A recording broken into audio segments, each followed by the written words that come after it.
No has buscado ni a sabios ni a ricos, tan solo quieres que yo te siga. Señor, me has mirado a los ojos, sonriendo, has dicho mi nombre. En la arena he dejado mi barca, junto a ti buscaré otro mar.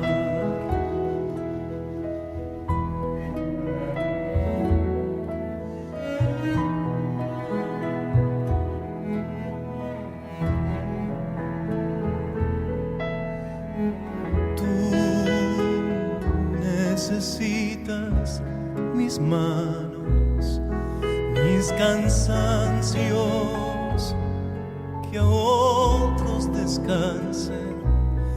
Amor que quiero seguir amando.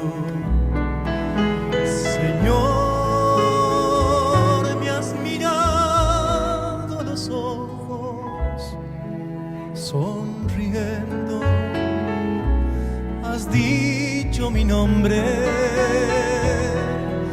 En la arena he dejado mi barca, junto a ti buscaré otro mar.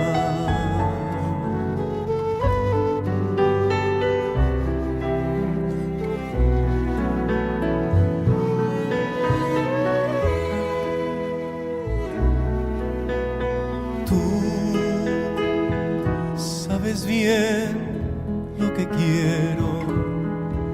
En mi barca no hay oros ni espadas, tan solo redes y mi trabajo. Señor,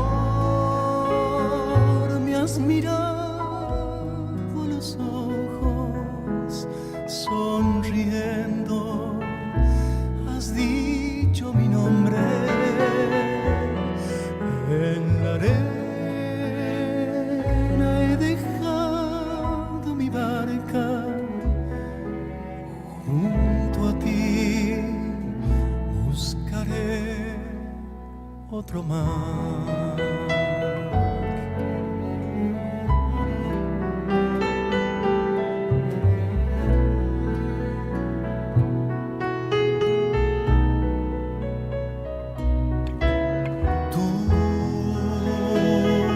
Pescador de otros mares, ansia eterna de almas que esperan, amigo bueno, que así me llamas. Señor, me has mirado a los ojos, sonriendo, has dicho mi nombre. En la arena he dejado mi barca, junto a ti buscaré otro mar.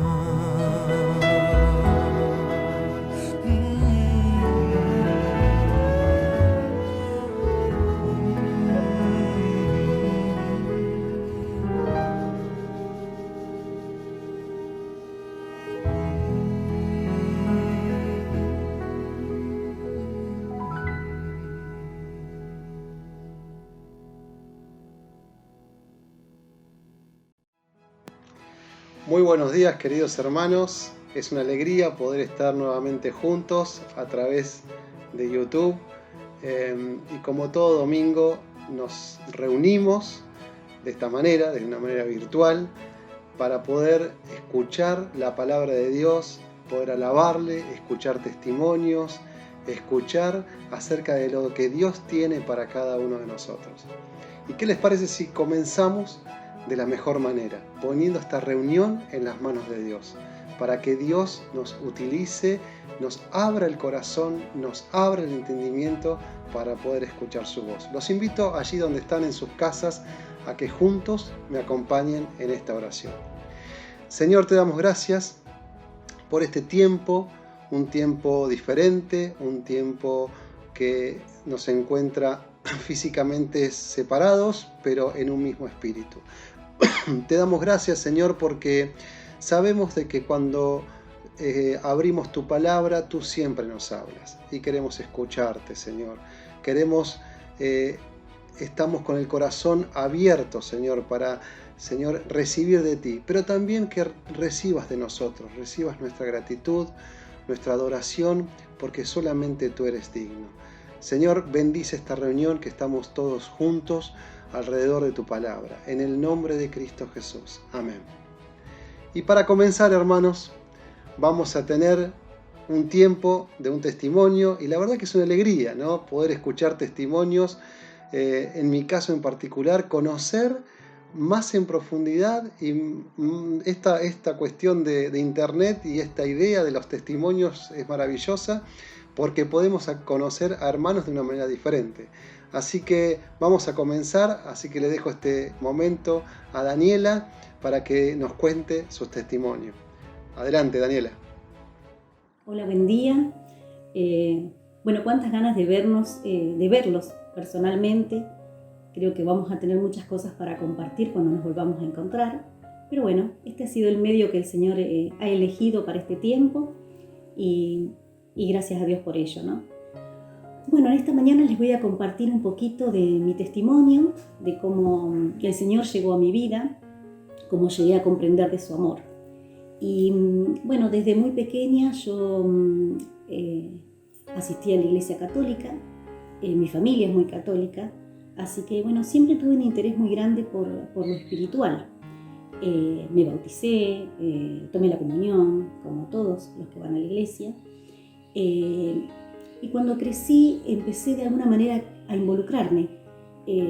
Por ejemplo, cuando se llevaba a la Virgen a las casas, siempre me gustaba estar, y después empecé yo también a guiar y a hacer rezos con las personas en esos lugares. Así que siempre escuché del amor de Dios. Pero a medida que fui creciendo, empecé a tener otros problemas y otros conflictos, y empecé a darme cuenta de lo que era mi vida y a empezar a reflexionar sobre mi vida. Y sentí un vacío muy grande que nada puede llenar, que buscaba llenarlo de distintas maneras y no podía. Un vacío que solamente lo puede entender el que lo siente. Así fue que buscaba de distintas formas, y bueno, con el único que había compartido esto había sido con mi papá, lo que me estaba pasando, y él me habló de una persona que él conocía y me dijo que ellos podían ayudarme. Pero bueno, importante decir que una cosa que me dijo mi padre primero fue: lo que vos necesitas es a Dios, y estas personas que te voy a presentar van a poder ayudarte. Así fue que conocí a Jorge y Susana Daud en el año 85. Llegué a sus casas, y cuando Susana abrió la puerta me di cuenta que algo diferente había en ella. No me explicaba qué, pero ella tenía algo que hermoso, no sé, como una paz muy grande en su rostro. Y ese día ella me habló del Señor, me contó lo que Jesús había hecho por mí, y pude recibirlo en mi corazón. Y realmente fue hermoso. Me leyó un versículo que me impactó, que fue que había gozo delante de los ángeles de Dios por mí.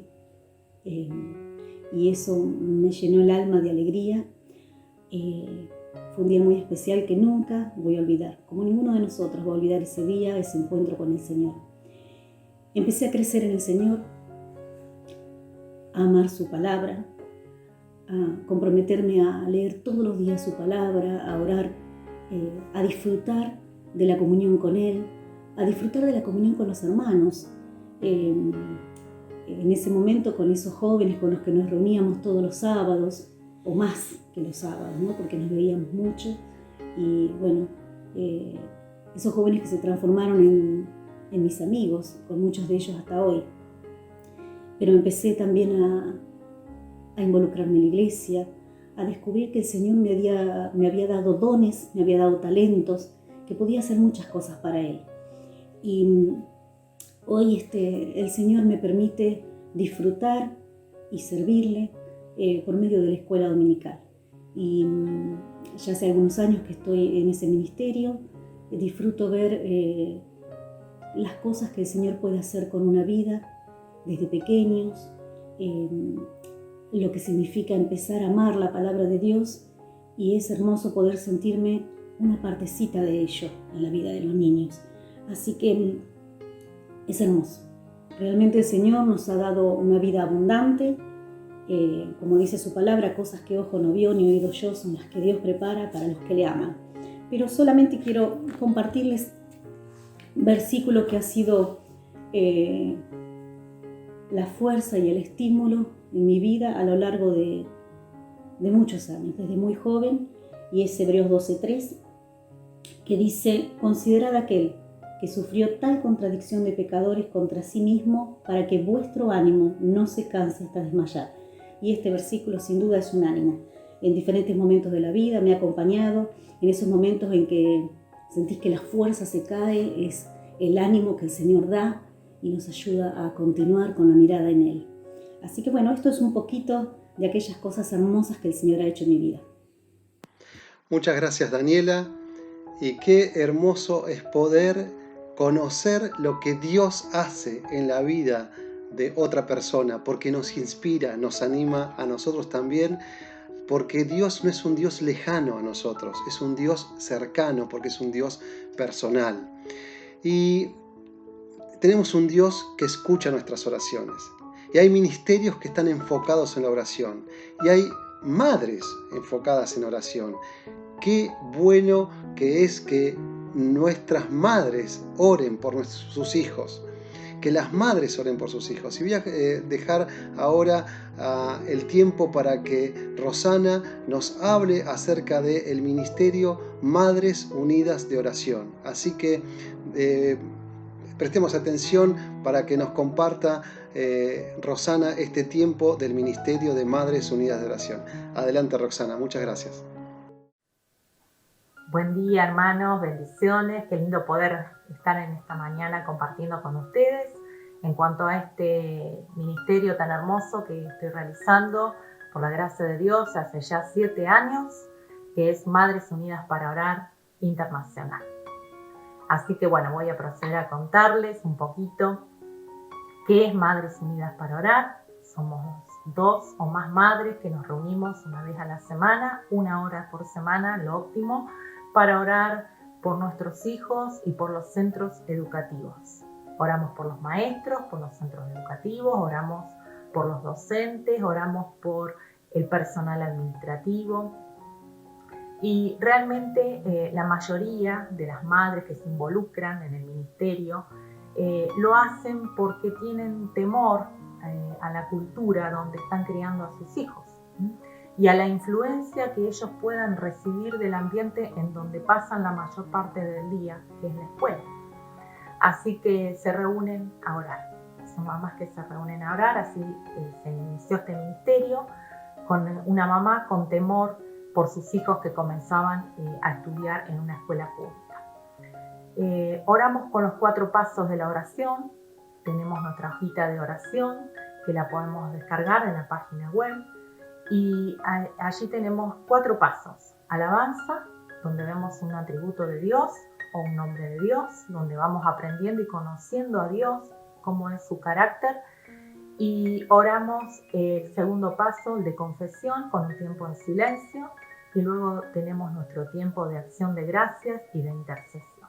Cumpliendo así con el llamado de nuestro Señor a orar los unos por los otros y a ponernos a la brecha por nuestros hijos y las escuelas. Pedimos conforme a su voluntad y descansamos en sus promesas que siempre se cumplen, son fieles y verdaderas. Yo comienzo este ministerio en el 2013 y realmente he ido creciendo en distintas etapas. En este tiempo estoy siendo la coordinadora para Argentina de este ministerio y realmente veo esta oportunidad como un tiempo hermoso en que el Señor está llamando a las madres a orar por los hijos y por las escuelas, sobre todo en este tiempo tan especial que estamos viviendo. La misión del ministerio es impactar a los hijos y a las escuelas para Cristo al reunir a las madres para que oren. Y la visión del ministerio es que cada centro educativo de Argentina sea cubierto en oración. En Argentina tenemos 132 grupos activos, 518 centros cubiertos en oración, 18 coordinadoras y 133 líderes. Trabajamos en equipo y oramos en común acuerdo en forma conversacional. Hacemos énfasis en nuestras reuniones de oración en la premisa de que lo que se ora en el grupo se queda en el grupo. Esa es nuestra premisa, es la confidencialidad. Oramos por las escuelas públicas, privadas, cristianas, educación en casa. Si bien oramos por las escuelas, no lo hacemos en las escuelas, oramos en casa, podemos orar en grupos en las iglesias, que también los hay. Oramos en un mismo acuerdo y a veces con lágrimas. Pero siempre vemos la mano de nuestro Dios dándonos fortaleza para poder enfrentar los desafíos que cada mamá puede tener por delante. Oramos por nuestros hijos, lo merecen y Dios nos dice que oremos por ellos. Por eso lo hacemos. Procuramos también buscar a Dios en ese tiempo de alabanza, adorarle por lo que Él es y por lo que realmente significa para nosotras.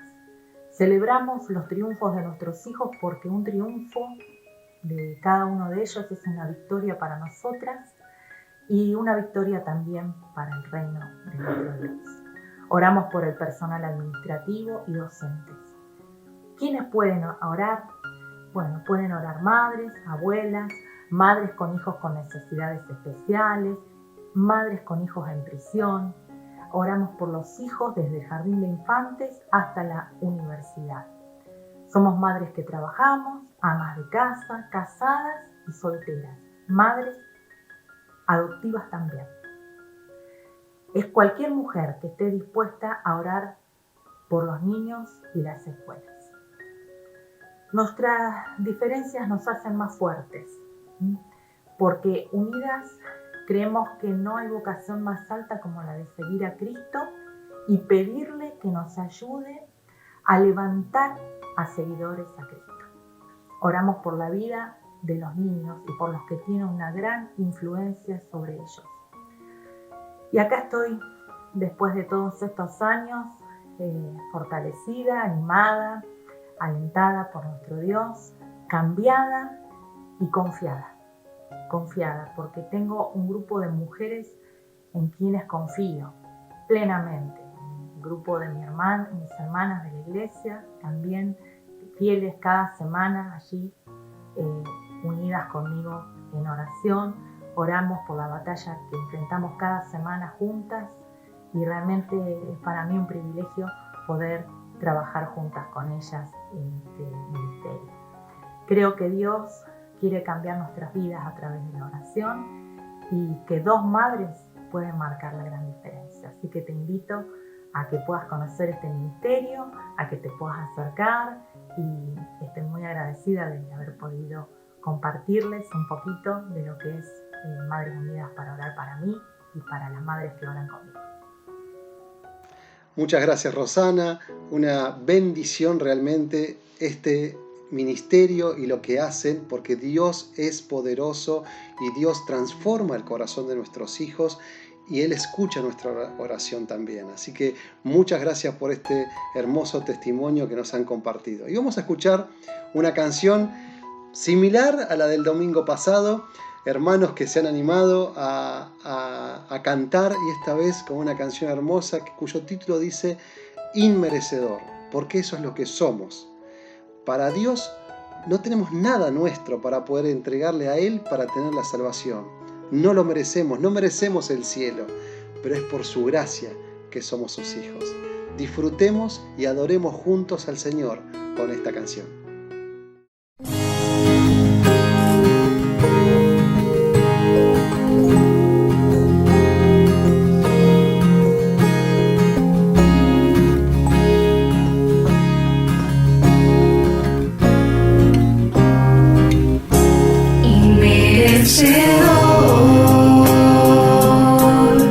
Soy de tu gracia y tu perdón, de tu perfecto amor. Indigno soy, no existe nada en mí con lo cual pueda yo pagar tu tierna y dulce paz. Eterna bondad, tú me has amado y has decidido estar aquí para abrazarme sin recordarme lo que fui, un pecador. Su rostro escondió, no merecía el regalo de tu amor. Yo quiero agradecerte, amarte siempre con gran pasión.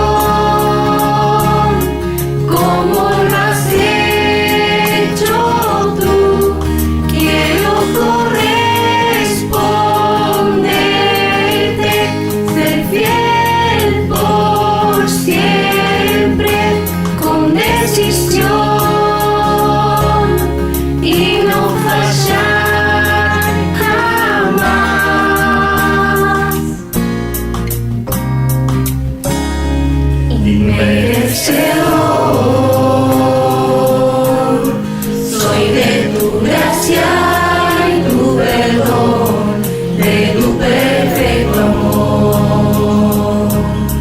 Indigno soy,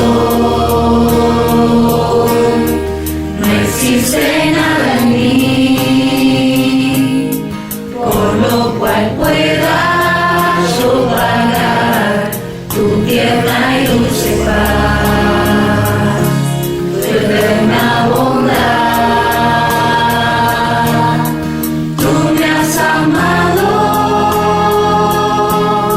y has decidido estar aquí para abrazarme sin recordarme lo que fui, un pecador que de ti su rostro escondió, no merecía el regalo de tu amor. Yo quiero agradecerte, amarte siempre con gran pasión, como lo has hecho tú. Quiero corresponderte, ser fiel por siempre, con decisión y no fallar jamás.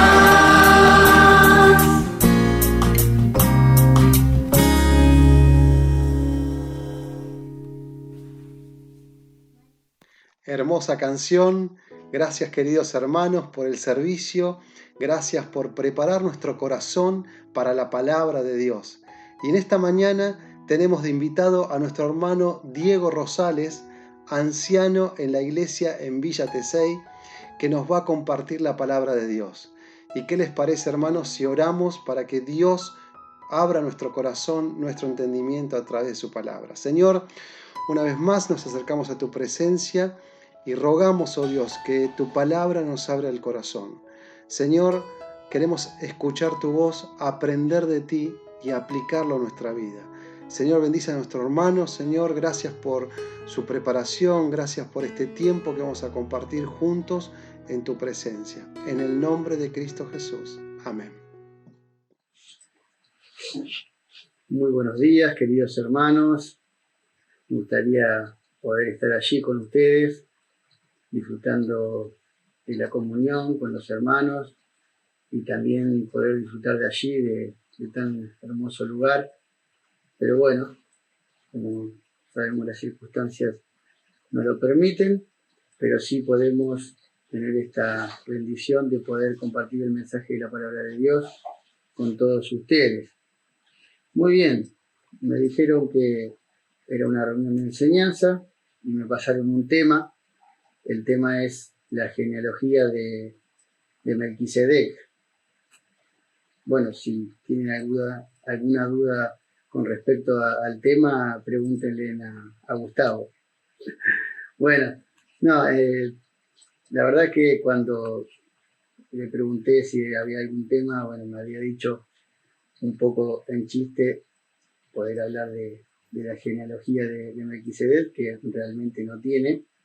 Y bueno, justamente también me dio pie para poder hablar de este tema. Como es una reunión de enseñanza, me gustaría compartir acerca de este personaje tan enigmático que nos enseña aquí la Biblia, la palabra de Dios. No hay mucha información sobre su vida, pero bueno, lo poco que la Biblia nos dice nos ayuda a entender también aspectos de la vida y de la obra del Señor Jesucristo. Así que rápidamente vamos a entrar en el tema para poder ver algo acerca de la vida de Melquisedec, y vamos a ver también de qué manera también nosotros podemos sacar una enseñanza de esto y también que sea de bendición para nuestra vida.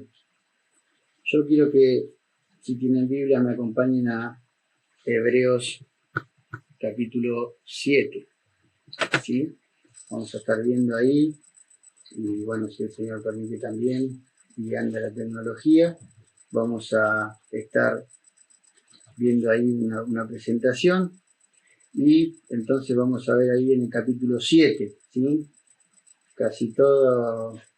casi todo el libro, o por decirlo, en gran parte de este libro, el escritor hace referencia a este personaje, a Melquisedec.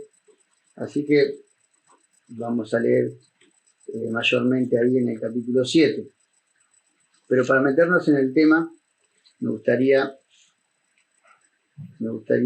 compartir con ustedes acerca de este tema, ¿sí? Y poder entonces ver allí en el versículo 25, antes que nada, ¿sí? Capítulo 7 de Hebreos, y vamos a ver el versículo 25, que dice así: por lo cual puede también salvar perpetuamente a los que por él se acercan a Dios, viviendo siempre para interceder por ellos. En este caso está haciendo referencia a la persona bendita de nuestro Señor Jesucristo como nuestro gran sumo sacerdote. Y dice aquí, entonces, en este pasaje, que hay una conexión entre la eterna salvación y la intercesión de nuestro Señor Jesucristo. Nuestra salvación es segura, nuestra salvación es eterna. Dios nos ha regalado la vida eterna en Cristo, pero no solamente eso, sino que tenemos la bendición de que el mismo Señor Jesucristo, aquel que murió en la cruz, que fue sepultado y al tercer día resucitó y hoy está allí a la diestra de Dios, dice que vive siempre para interceder por nosotros. Entonces, vamos a ver que entre la vida de Melquisedec y la de nuestro Señor Jesucristo hay una conexión, como decíamos, eterna, de la eterna salvación y la intercesión que Él hace para nosotros. Vamos a ver 3 puntos rápidamente para poder entender un poquito acerca de la vida de este personaje. Y vamos a ver en primer lugar, ¿no?, un personaje enigmático, y también un personaje tipológico. Y en tercer lugar, vamos a ver por qué era necesario un cambio de sacerdocio. Vamos al primer punto. Allí vamos a ver a Melquisedec como un personaje enigmático, ¿no?, ya que nos habla tanto el escritor de los Hebreos y no se sabe mucho acerca de él, o mejor dicho, casi nada se sabe, muy poco, y lo único que sabemos de su historia está allí en Génesis capítulo 14, desde el versículo 26 al 24. Vamos a leer allí en Génesis capítulo 14, más o menos un poquito, aquellos que conocen esta historia saben el trasfondo, ¿no? Se arma una guerra entre varios reyes, entre esos reyes estaba el rey de Sodoma y de Gomorra, donde estaba el sobrino de Abraham, Lot, y ante la derrota de estos reyes, él queda cautivo, y entonces Abraham, ¿no?, junta sus criados, junta gente para ir en guerra y tratar de rescatar a su sobrino Lot, lo cual hace, y a la vuelta sucede esto. Dice, cuando volvía de la derrota de Kelaomer, vamos a buscar los anteojos así lo vean. Dice, y de los reyes que con él estaban, salió el rey de Sodoma a recibirlo al valle de Sabé, que es el valle del rey. Entonces, versículo 18, Melquisedec, rey de Salem y sacerdote del Dios Altísimo, sacó pan y vino, y le bendijo diciendo, bendito sea Abraham del Dios Altísimo, creador de los cielos y la tierra. Y bendijo, y bendito sea el Dios Altísimo, que entregó tus enemigos en tu mano. Le dio a Abraham los diezmos de todos. Entonces el rey de Sodoma dijo a Abraham, dame a las personas y toma para ti los bienes. Y respondió Abraham al rey de Sodoma, he alzado mi mano contra Jehová el Altísimo, creador de los cielos y la tierra, y por lo tanto no quería nada de este rey. Pero lo importante de esta historia es que ahí entra en escena entonces este personaje, ¿no? Donde no se nos dice mucho, sino que le sale al encuentro a Abraham, le bendice, y entonces dice que Abraham, de los despojos del botín de la guerra, le da la 10ª parte, ¿no? Le da el diezmo. Así que un poquito es lo que sabemos acerca de este personaje, ¿no? Donde muchos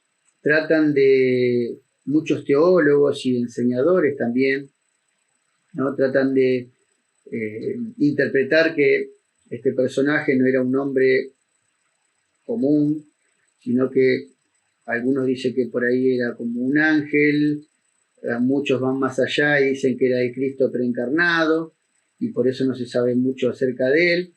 Pero lo interesante de todo esto es que el escritor a los Hebreos nos toma de este pasaje para poder enseñar acerca de la conexión con la persona de Cristo.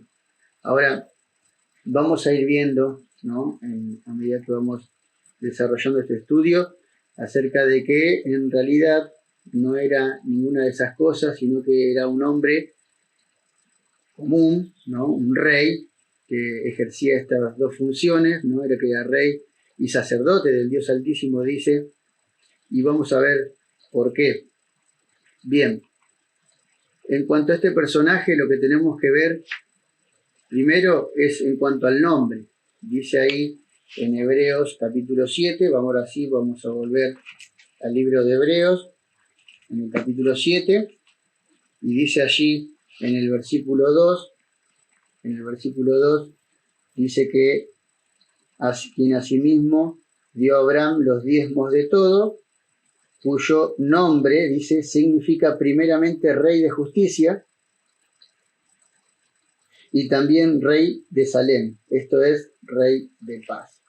Entonces, acá vemos un poquito acerca de su nombre, el nombre de Melquisedec. ¿Qué significa Melquisedec? Bueno, y viene de una palabra ahí hebrea, que es Melqui y Sedec, como está escrito ahí, y significa esto justamente, Rey de Justicia y Rey de Salem, ¿no? Que Salem viene de la palabra hebrea también Shalom, que significa paz. O sea que Rey de Justicia y Rey de Paz, ¿no? Interesante lo que significa este nombre. ¿Qué acerca de su procedencia? Bueno, no se menciona mucho.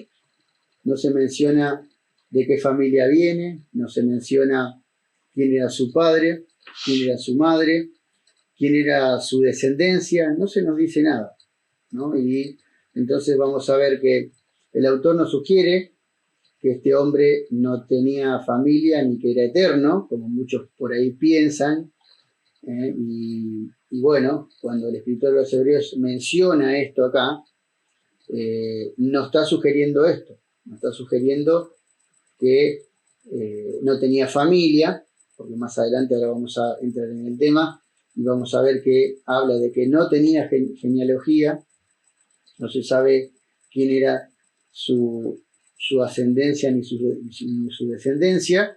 Entonces vamos a ver que el autor toma esto y vamos a verlo por qué lo toma, pero la intención que él tiene no es sugerir que no tenía familia, ni que era un personaje eterno, como dice que es un sacerdote para siempre.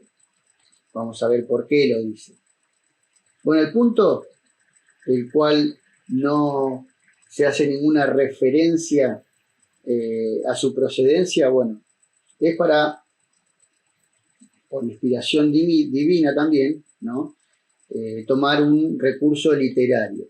Un recurso literario que, como vamos a ver más adelante, es el tipo. Vamos a ver que es un tipo, que es una figura, una imagen para representar algo mayor, y entonces es para tomar de este recurso literario, como decíamos. Ahora, como decíamos recién, el autor, cuando menciona todo este ejemplo de la vida de Melquisedec en este capítulo, vamos a ver que él tiene bien en cuenta que los silencios de la escritura eran de inspiración divina, tanto como las afirmaciones. El autor, ¿no?, de la Biblia, que fue el Espíritu Santo inspirando a estos hombres de Dios, ¿no?, inspiró o llevó a los hombres a escribir, ¿no?, lo que nosotros tenemos hoy en las páginas de nuestra Biblia, los originales, por supuesto, nosotros tenemos traducciones, pero lo importante es esto, que también con lo que no dice la palabra de Dios, también esto nos sirve para poder entender algunas cosas como la que vamos a ver ahora, ¿no? Y lo que no dice acerca de este personaje enigmático de Melquisedec no significa que era un ser místico, que era un ángel, que era aún el Cristo preencarnado, sino que era una persona, ¿no?, que ejercía estas funciones, como decíamos, pero que por alguna razón, que vamos a ver ahora, el autor omite o no da mucha referencia acerca de su vida. ¿Cuál era su ocupación? Bueno, vamos a ver ahí, como habíamos leído, que él era un rey y que era un sacerdote. Era un rey y sacerdote. Las dos cosas, las dos funciones a la vez cumplían, ¿no? Cosa que, si nosotros estudiamos lo que era la ley del Antiguo Testamento, vamos a ver que Dios no permitía cumplir las dos funciones al mismo tiempo, ¿no? Los reyes cumplían la función de reyes, ¿no?, de gobernar, de reinar, y los sacerdotes cumplían esta función de poder ejercer, ¿no?, todos los rituales y también, ¿no?, dedicarse por completo al servicio de Dios. Ahora, no había en el Antiguo Testamento personas que cumplieran las dos funciones. Solamente vemos que cuando alguien quiso arrogarse o tomarse esa atribución de cumplir las dos funciones, ¿no?, la verdad es que no le fue muy bien, porque Dios tuvo que castigar ese orgullo, esa arrogancia, y también de eso que no le correspondía hacer, ¿no? Vemos, por ejemplo, al rey Saúl, cuando tenía que esperar a Samuel para que se puedan hacer los sacrificios antes de ir a la batalla, y como vio que tardaba, bueno, él se tomó la atribución de hacer esos sacrificios, y bueno, después sabemos el fin de la historia, cómo le fue desechado por Dios, y bueno, a partir de ahí empezó a tener una vida miserable hasta su muerte. Lo mismo pasó con el rey Usías. El rey Usías fue un gran rey, un gran hombre de Dios, pero bueno, como Dios estaba con él, Dios lo bendijo, engrandeció su reino, y dice que cuando se sintió fortalecido, él dice que quiso entrar al templo para poder ofrecer holocaustos y también quemar incienso. Entonces ahí, ¿no?, viene el juicio de Dios, porque no le era permitido, ¿no? Los sacerdotes le enfrentan y le dice que no era algo que él tenía que hacer, y por eso iba a venir el juicio de Dios, que fue el que contrajo la enfermedad de la lepra, que la tuvo hasta el final de su muerte, ¿no? Así que vemos que no era permitido por Dios en el Antiguo Testamento cumplir estas dos funciones, el de rey y el de sacerdote. El único que vemos en el Antiguo Testamento que cumplió estas dos funciones fue este personaje. Por eso, en el versículo 1, cuando leemos ahí en Hebreos, dice que este Melquisedec era rey de Salem y sacerdote del Dios Altísimo. Sacerdote del Dios Altísimo. Entonces, vemos que cumplía las dos funciones. ¿Por qué cumplía las dos funciones? Bueno, como sabemos, esta historia de Melquisedec es antes de la ley de Moisés. Todavía no estaba establecido de que tanto el rey o un sacerdote podían cumplir las dos funciones, así que vemos un poco acerca de este personaje enigmático. Y vemos que hay una identificación con Abraham en esa historia, donde en el versículo 7 leemos que sin discusión alguna dice que él bendijo a Abraham, y dice: el menor es bendecido por el mayor. O sea que habla de que Melquisedec era mayor que Abraham, porque por eso le bendijo. También era, dice, mayor que Leví, dice versículo 8, y aquí ciertamente reciben los diezmos hombres mortales, pero allí uno de quien se da testimonio de que vive, y por decirlo así, en Abraham pagó los diezmos también a Leví, que recibe los diezmos, porque aún no estaba en los lomos de su padre cuando Melquisedec le salió al encuentro. ¿Qué nos dice acá el escritor de los Hebreos? Que era derecho de los levitas, ¿no?, que recibieran el diezmo del pueblo. Ellos no daban el diezmo, recibían el diezmo de parte del pueblo. Ahora vemos en esta historia que el que recibió los diezmos fue Melquisedec. Y por así decirlo, Abraham, al entregarle los diezmos a Melquisedec, también lo estaba haciendo por Leví, que estaba en sus lomos, todavía no había nacido, ¿no? Estaba por nacer. ¿No? Iban a ser Isaac, después iban a ser Jacob, y después iban a ser Leví. ¿No? Que era el bisnieto de Abraham. Por lo tanto, lo que está diciendo acá el escritor de los Hebreos, que también era mayor que Leví, ¿no? Y este sacerdote que recibe estos diezmos era mayor que, o superior que el sacerdocio levita. Ahora, ¿por qué este personaje es relevante para el autor de la carta? Porque lo menciona varias veces. Y también para nosotros, bueno, en segundo lugar, porque es un personaje tipológico. ¿Qué es un tipo? Bueno, un tipo es una figura, como decíamos, de lo que iba a ser alguien más adelante, uno mayor, ¿no? Por ejemplo, todos sabemos lo que son las profecías, ¿no? Las profecías eran hombres que hablaban, o los profetas, mejor dicho, eran hombres que hablaban o decían profecías de parte de Dios, le hablaban al pueblo de parte de Dios de algo que iba a pasar en un futuro.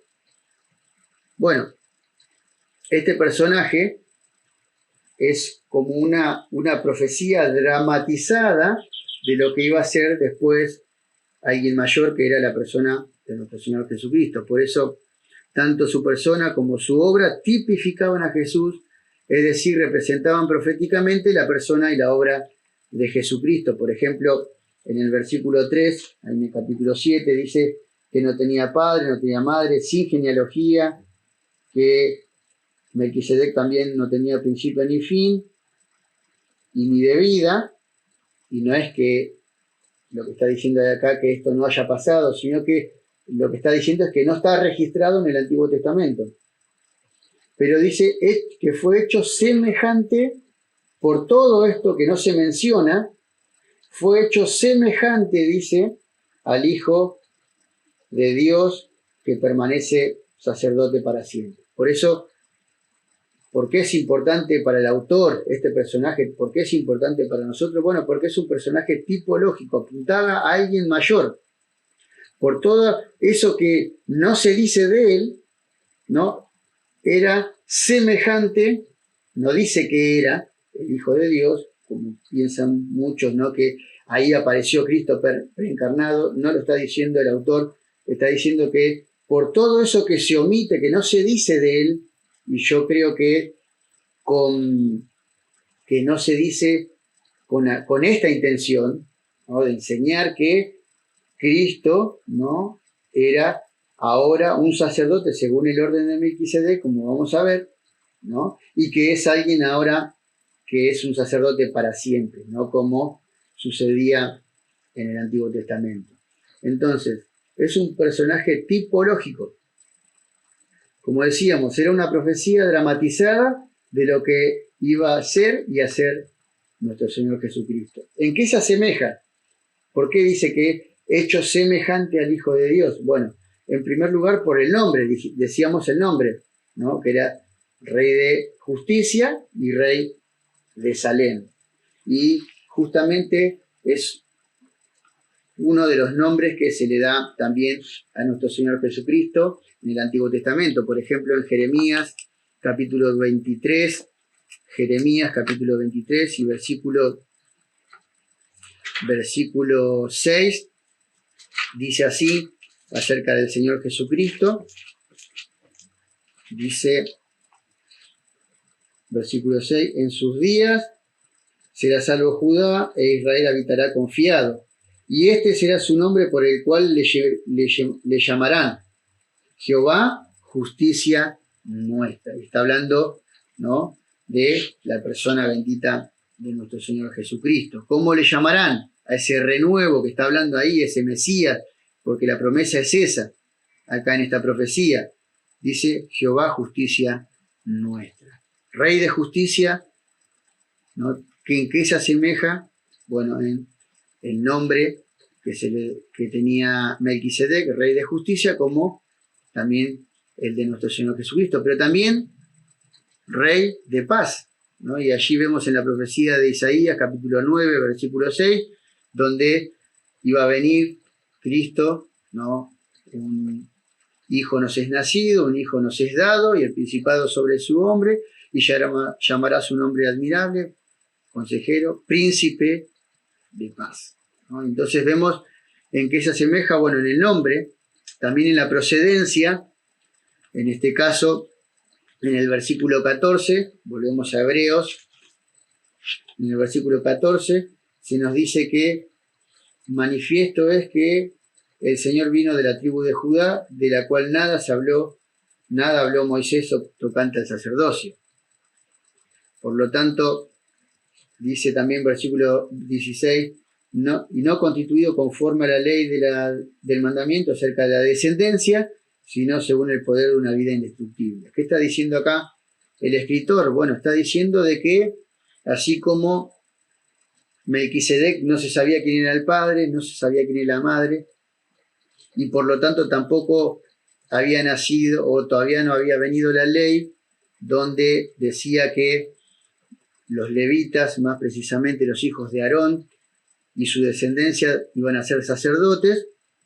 Él no era descendiente, como no lo era tampoco el Señor Jesucristo, porque ni uno ni otro era de la tribu de Leví, y como nos dice acá, que es manifiesto que el Señor Jesucristo vino de la tribu de Judá. Por eso, ¿en qué se asemeja? Bueno, en la procedencia, ninguno ni otro era de la tribu de Leví. Ahora también en su oficio. ¿Cuál era su oficio? Decíamos ahí, rey y sacerdote. Y toma el versículo 17 donde dice, pues se da testimonio de él, tú eres sacerdote para siempre según el orden de Melquisedec. ¿Y de dónde toma eso el autor? Bueno, lo toma de el Salmo 104. ¿Qué dice el Salmo 104?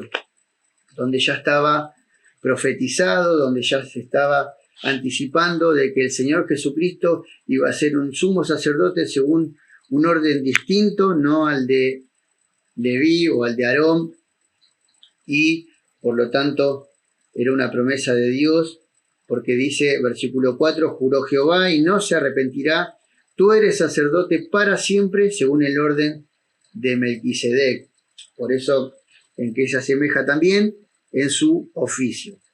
¿Por qué? Porque iba a ser rey y sacerdote, pero allí no menciona nada el escritor de los Hebreos, pero sí este salmo habla, justamente todo este salmo, de este rey y sacerdote que iba a venir, ¿no? Que juró Jehová que iba a venir, que iba a ser sacerdote para siempre, pero también dice que lo iba a sentar a su diestra, ¿no? Hasta que ponga a sus enemigos por el estrado de sus pies, y dice, vendrá desde Sión con la vara de su poder, y iba a dominar a sus enemigos. Entonces está hablando justamente acá de que iba a ejercer esa autoridad, ¿no? De reinar por la eternidad. Por lo tanto, ¿en qué se asemeja? En su nombre, en su procedencia, en su oficio. Y el sacerdocio de Melquisedec no prefiguraba o anunciaba sin palabras entonces el sacerdocio de Cristo. Por eso es tan importante, ¿no? Entender esto, ¿no? De este personaje que tipificaba, ¿no? A alguien que iba a ser mayor y que estaba profetizado, y ese era nada más ni nada menos que nuestro Señor Jesucristo. ¿Por qué es tan importante que Melquisedec sea un tipo de Cristo y Cristo sea el antitipo, ¿no? Que sería lo contrario a Melquisedec? Bueno, ¿por qué? Porque tenía que haber un cambio de sacerdocio, ¿no? Era necesario que haya un cambio de sacerdocio. Es importante porque el autor a los hebreos quiere convencer y recordar a los lectores de que no volvieran al antiguo pacto. Si nosotros estudiamos toda la carta a los hebreos, vamos a ver que este autor trata una y otra vez a través de distintos argumentos de que Cristo era mayor que todo el ritual, que la ley de Moisés, que los sacerdotes, y bueno, y un montón de cosas para tratar de hacerles entender a sus lectores de que no se vuelvan al antiguo pacto, ¿no? Porque tenían que seguir avanzando, que no se deslicen, que debiendo ser ya maestros, no vuelvan de vuelta a los primeros rudimentos, y así una y otra vez los va exhortando para que no vuelvan, ¿no? al antiguo pacto, porque el nuevo pacto era mucho mayor que el antiguo. Entonces está tratando de hacerle entender estas cosas y entonces está usando, ¿no?, a Melquisedec como tipo de Señor Jesucristo, diciendo de que era superior, ¿no?, a todo lo que hasta ese momento ellos venían experimentando en cuanto al ritual o en cuanto a la ley mosaica. Por eso el sacerdocio levítico era necesario que termine, ¿no? Había cesado después de que el Señor Jesucristo vino, murió y resucitó y ascendió a los cielos y hoy está allí como nuestro gran sumo sacerdote, como lo viene diciendo varias veces en la carta. Y entonces, como había cesado, le estaba dando lugar a este nuevo sacerdocio. Volvemos ahí a Hebreos capítulo 7 y dice, por ejemplo, versículo 12, habíamos leído algo, pero vamos a leer de vuelta, porque cambiando el sacerdocio, dice, necesario es que haya también un cambio de ley. Dice, y aquel que de quien se dice esto es de otra tribu, de la cual nadie sirvió en el altar. Porque manifiesta que nuestro Señor vino de la tribu de Judá, de la cual nada habló Moisés tocante al sacerdocio, y esto es aún manifiesto si, a semejanza de Melquisedec, se levanta un sacerdocio distinto, no constituido conforme a la ley del mandamiento acerca de la descendencia, sino según el poder de una vida indestructible, pues se da testimonio de él, tú eres sacerdote para siempre, según el orden de Melquisedec. Entonces, había cesado, ¿no?, el sacerdocio levítico, le estaba dando lugar ahora, o paso, a un nuevo sacerdote según el orden, este nuevo orden de Melquisedec. Esto automáticamente cambia la ley, como leíamos ahí.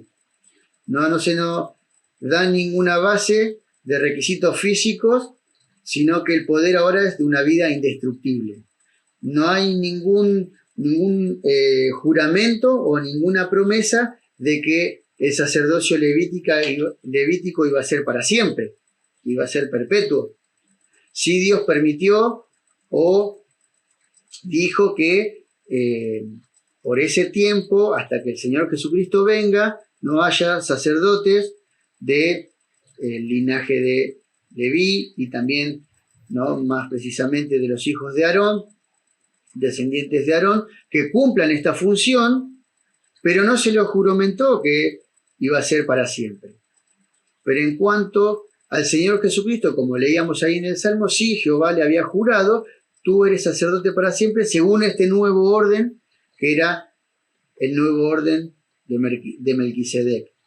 Por eso, como hay un cambio de sacerdote, también hay un cambio de ley, ¿no?, que decía que el sacerdote tenía que ser levita en su momento, y hay un cambio de ley porque ahora ya no se aplicaba, porque ahora el que iba a tomar ese lugar para siempre, eternamente, iba a ser un nuevo sacerdote según un nuevo orden, ¿no?, el nuevo orden de Melquisedec. ¿Y quién era? El Señor Jesucristo. ¿Qué necesidad había de cambiar de sacerdocio? Bueno, nos explica ahí en el versículo 11, si pues la perfección fuera por el sacerdocio levítico, ¿por qué? Porque bajo él recibió el pueblo la ley. ¿Qué necesidad habría aún de que se levantase otro sacerdote según el orden de Melquisedec y no fuese llamado según el orden de Aarón? ¿Por qué? Dice acá, si fuera perfecto no hubiera sido necesario cambiar todas estas cosas. ¿Pero por qué era necesario cambiar? Bueno, en primer lugar, por causa del juramento, como veíamos, ¿no? Dios le había jurado, allí en el Salmo 110 ya se había anunciado o profetizado, y Dios había jurado que iba a darle el sacerdocio eterno a la persona bendita del Señor Jesucristo, ¿no?, después de que haya puesto a sus enemigos por estrado de sus pies. ¿Y cuándo fue eso? Bueno, cuando el Señor Jesucristo venció allí en la cruz, por causa del juramento, también por causa de la debilidad y la ineficacia de los hombres. ¿Por qué? Porque vemos que estos hombres dice, queda pues abrogado el mandamiento, versículo 18 anterior, por causa de la debilidad e ineficacia, pues nada perfeccionó la ley, y de la introducción de una mejor esperanza por la cual nos acercamos ahora a Dios, y esto no fue hecho sin juramento, porque todos ciertamente sin juramento fueron hechos sacerdotes. ¿Ves? Él no había juramentado, sí había dado la ley, pero no juramentado, y con este juramento de que dijo, juró Señor, no se arrepentirá, tú eres sacerdote para siempre, según el orden de Melquisedec. Y dice el versículo 23 que los otros sacerdotes llegaron a ser muchos debido a que por la muerte no podían continuar. Entonces vemos por la debilidad humana, ¿no? Ejercían un sacerdocio por cierto tiempo, después tenían que dar paso a otro porque o no podían ejercer porque era hasta cierta edad o porque también morían. Entonces, por causa de la debilidad o la ineficacia, también por causa de su duración, como decíamos, iban muriendo y otro tenía que tomar su lugar. Por eso era necesario un cambio de sacerdocio. Ahora, ¿qué es importante para nosotros en todo esto? ¿Por qué es importante?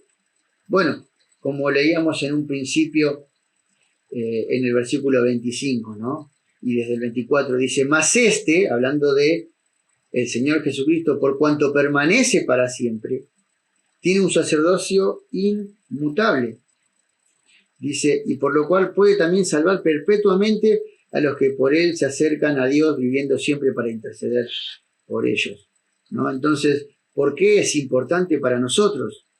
¿Por qué es importante para el autor cuando lo escribió y nos lo deja también para nosotros, para que lo apliquemos también, lo entendamos y lo apliquemos también a nuestra vida? Bueno, porque tenemos una mejor esperanza para acercarnos a Dios, dice acá.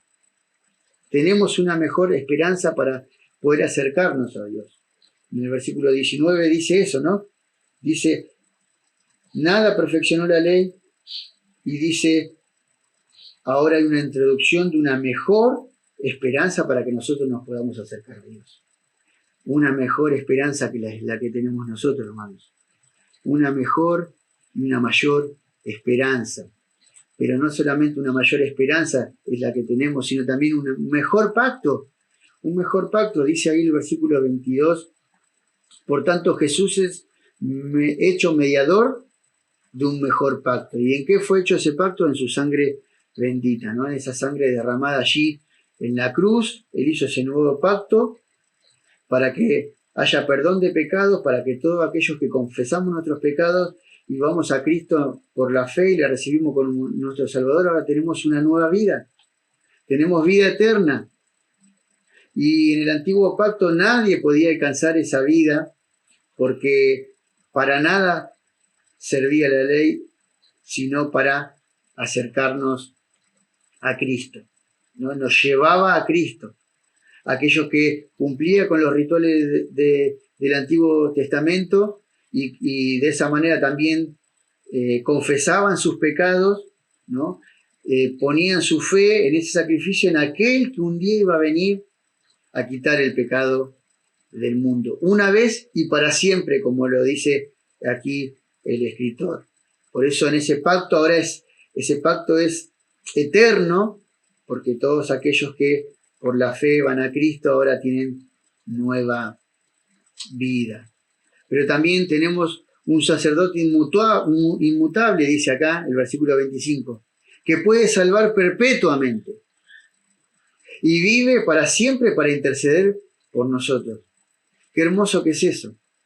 Qué bueno es saber en este tiempo que estamos viviendo, en estos tiempos difíciles, donde vemos que todo lo que está pasando, mucha gente pierde la esperanza, pero nosotros tenemos esta esperanza bendita y esta seguridad gloriosa de tener vida eterna, de que esta salvación es segura, que puede salvar perpetuamente.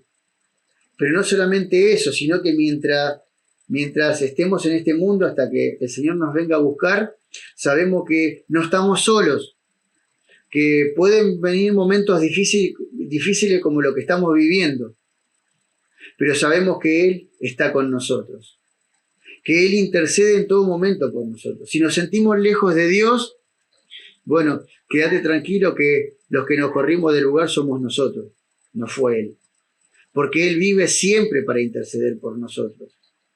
Y como dice el escritor a los Hebreos, ¿no?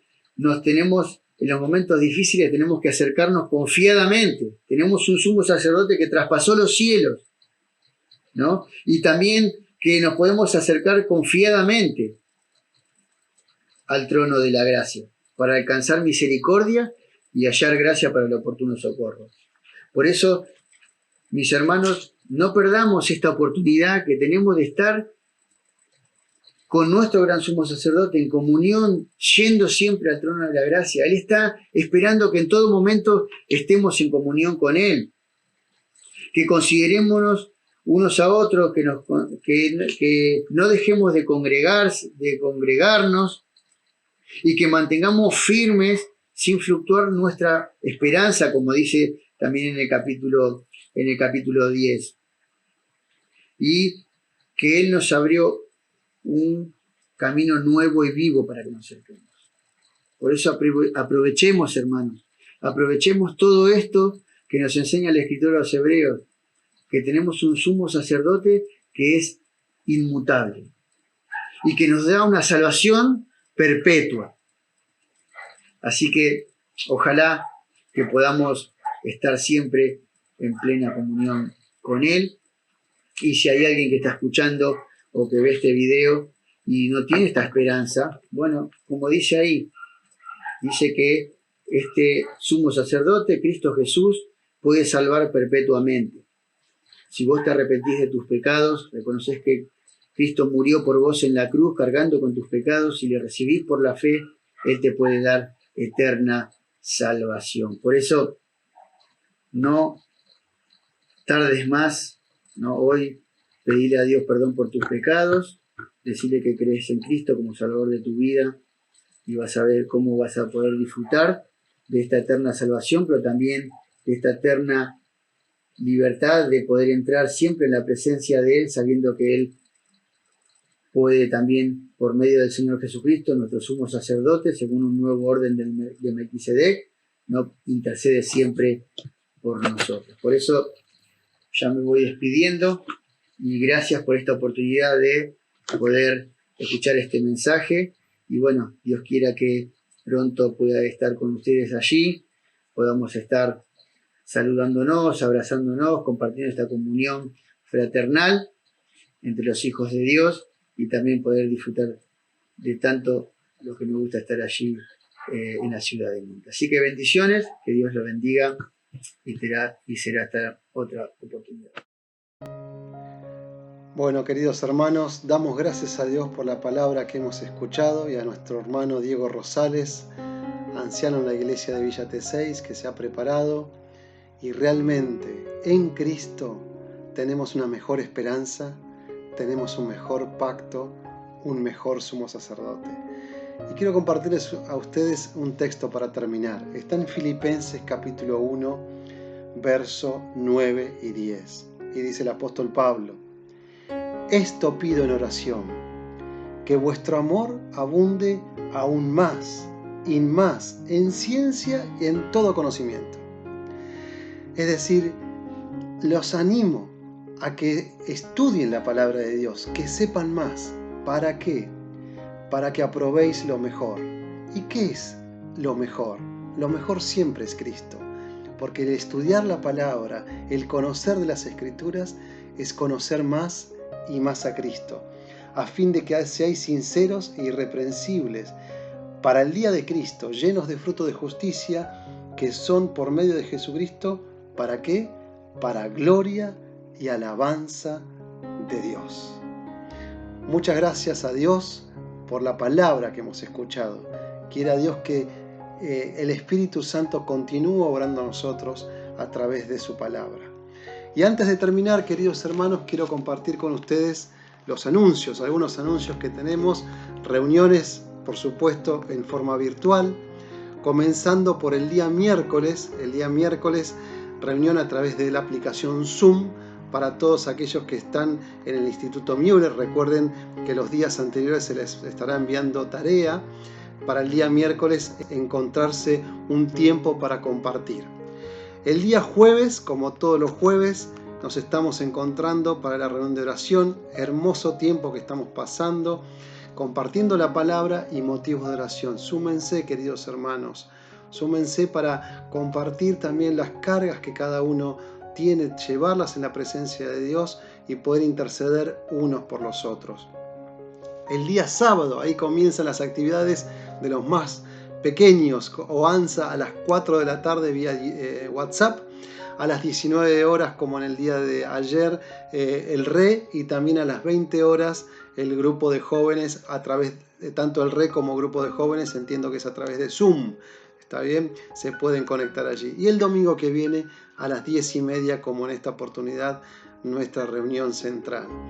Queridos hermanos, amigos que quizás nos están viendo, que no son de la iglesia, como siempre, bienvenidos. Es una alegría poder compartir este tiempo con todos ustedes. ¿Qué les parece si terminamos con una oración? Padre Celestial, te damos gracias por este tiempo que hemos compartido. Gracias, Señor, por tu palabra, porque con Cristo todo es mejor, Señor. Gracias porque hemos podido escuchar tu voz, Señor, y nos alimenta el espíritu y la vida.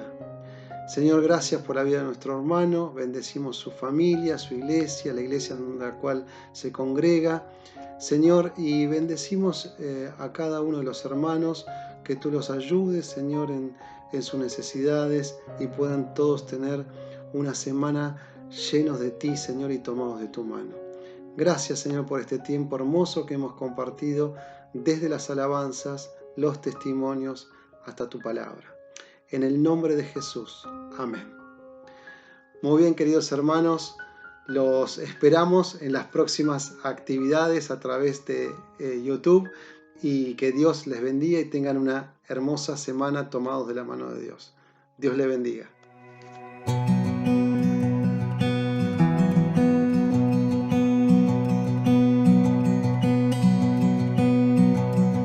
Muerto en pecado y en soledad, sin esperanza, sin identidad. Tu misericordia el camino abrió, la muerte venciste y por ti vivo estoy. Huérfano fui, ahora tu hijo soy. Me redimiste, me diste perdón, quitaste el lamento de mi corazón. La muerte venciste y por ti vivo estoy. Con tu gracia, Dios, lavas mi interior. Nueva vida y libertad hoy tengo en ti. Por tu eterno amor derramado en mí, nueva vida y libertad hoy tengo en ti. Me dio libertad, mis cadenas rompió, su fidelidad mi vergüenza quitó. Su sacrificio mi deuda borró. La muerte venciste y por ti vivo estoy. Con tu gracia, Dios, lavas mi interior. Nueva vida y libertad hoy tengo en ti. Por tu eterno amor derramado en mí, nueva vida y libertad hoy tengo.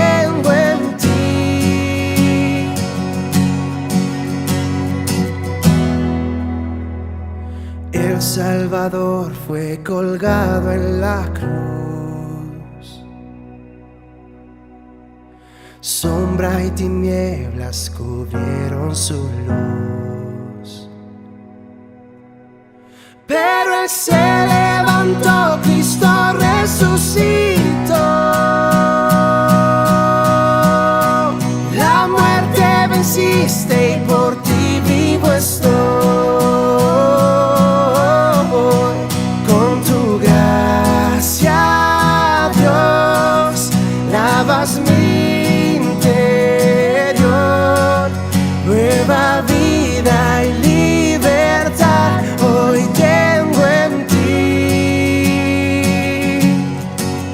Por tu eterno amor derramado en mí. Nueva vida y libertad hoy tengo en ti. Somos libres por la eternidad, los redimidos a ti cantarán. Somos libres por siempre, amén. La muerte venciste y por ti vivo estoy. Somos libres por la eternidad, los redimidos a ti cantarán. Somos libres por siempre, amén. La muerte venciste y por ti vivo estoy. La muerte venciste y por ti vivo estoy. La muerte venciste y por ti vivo estoy.